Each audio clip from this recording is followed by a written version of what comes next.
छत्रपती प्रमेयराजे सर्वोपचार रुग्णालय कोल्हापूर येथे सध्या गुलेनबारी सिंड्रोम, ज्याला आपण जीबीएस सिंड्रोम म्हणतो, असे 2 रुग्ण आपल्याकडे भरती आहेत। एक रुग्ण हा बालरोग विभागामध्ये 12 वर्षाची मुलगी आहे, राहणारी ती झारखंडची आहे, पण काही कामानिमित्त आईवडिलांसोबत हुपरी तालुका हातकणंगले इथे ती वास्तव्यास आहे। दुसरा रुग्ण कोगनाळी तालुका निपाणी जिल्हा बेळगाव कर्नाटक इथून आलेले आहे। त्यांचं वय 60 वर्षाचं आहे। ते सुद्धा स्टेबल आहेत, दोन्ही रुग्ण स्टेबल आहेत। हे गुलेनबारी सिंड्रोम हा आजार कॅम्पिलोबॅक्टर नावाचे जे विषाणू आहेत, बॅक्टेरिया आहेत, त्यामुळे होतो। तर जनतेने काळजी काय घ्यायला पाहिजे की पाणी हे उकळून प्यायला पाहिजे, चांगलं शिजवलेलं अन्न खाल्लं पाहिजे, बाहेर कमी शिजवलेलं चांगलं शिजवलेलं जे अन्न नाही आहे त्यामुळे हे कॅम्पिलोबॅक्टरचा आपल्याला संसर्ग होऊन हे जीबी सिंड्रोम आजार होऊ शकतो। सध्या आपण ऐकतोच आहे, मीडियावरती बघतोय की पुण्यामध्ये जीबी सिंड्रोमचे बरेचसे रुग्ण ससून रुग्णालयामध्ये भरती झालेले आहेत। आपल्या इकडे कोल्हापूरला तसं जास्त रुग्ण जरी नसले पण तरी भविष्यामध्ये जर काही इमर्जन्सी आली तर आपण प्रशासन सर्व बाबीनं सगळं तयार आहे। आपल्याकडे व्हेंटिलेटर 70 व्हेंटिलेटर आपण या जीबीएस रुग्णासाठी ठेवले आहेत। याच्या औषधोपचारासाठी IV इम्युनोग्लोब्युलिन नावाचं जे भारीचं इंजेक्शन लागतं ते त्याचा साठा आपल्याकडे भरपूर प्रमाणात आहे।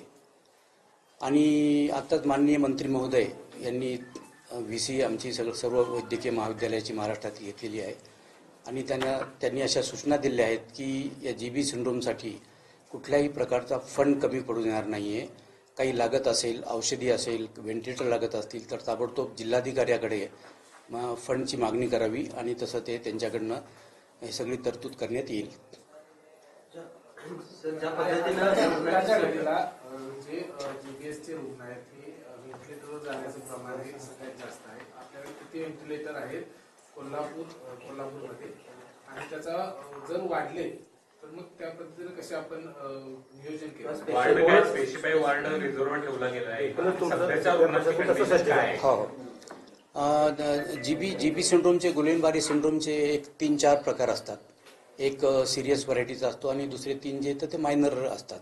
सिरियस व्हरायटीच्या रुग्णामध्ये काय असतं की एक 2-3 दिवसामध्ये प्रोग्रेस सुरू होऊन जाते।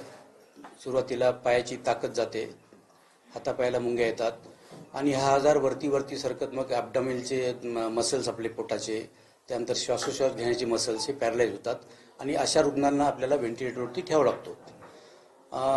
अशा रुग्णांना व्हेंटिलेटरवर ठेवल्यानंतर असं मृत्यूचं प्रमाण सुद्धा फारसं नाही आहे। एक 100मध्ये एखादा रुग्ण जो की व्हेंटिलेटरवर जातो, 100 रुग्णांमध्ये तो दगावू शकतो। आणि कुठल्याही इमर्जन्सीसाठी आपलं छत्रपती प्रमेयराजे रुग्णालयाचं प्रशासन पूर्ण ताकदीशी तयार आहे।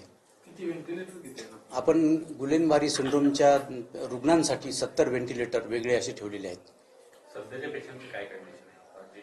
सध्या जो पेशंट आहे आपल्याकडे तो स्टेबल आहे, त्याला काही जीविताला धोका नाही। एक 3-4 दिवसानंतर त्याला सुट्टी सुद्धा होऊन जाईल। काही उपचार घेऊन तुम्ही त्यांना घरी पाठवलेले असे काही आकडे आहेत? पहिल्यांदाच हे आढळत आहे।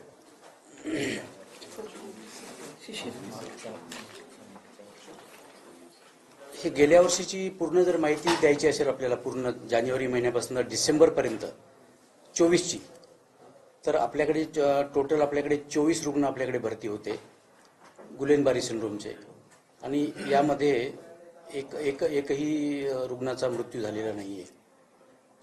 आणि जानेवारी 1 जानेवारीपासून आपल्याकडे फक्त 2 रुग्ण जीबीएसचे आहेत आपले आणि ते चांगले आहेत। सर, काय एवढं रुग्ण वाढण्याचं कारण काय आहे नेमकं? कशामुळे या रुग्णामध्ये वाढ होते? ते जनतेने थोडी काळजी घ्यायला पाहिजे, चांगलं पाणी उकळून पाणी प्यावं, बाहेर हॉटेलिंग टाळावी, घरामधलंच चांगलं शिजलेलं हे अन्न प्राशन करावं आणि रोगप्रतिकार शक्ती वाढेल। जसं की त्याच्यामध्ये फळं आहेत, हिरव्या पालेभाज्या आहेत, मोड आलेले कडधान्य आहेत, याचं सेवन करावं जेणेकरून आपली रोगप्रतिकार शक्ती वाढेल।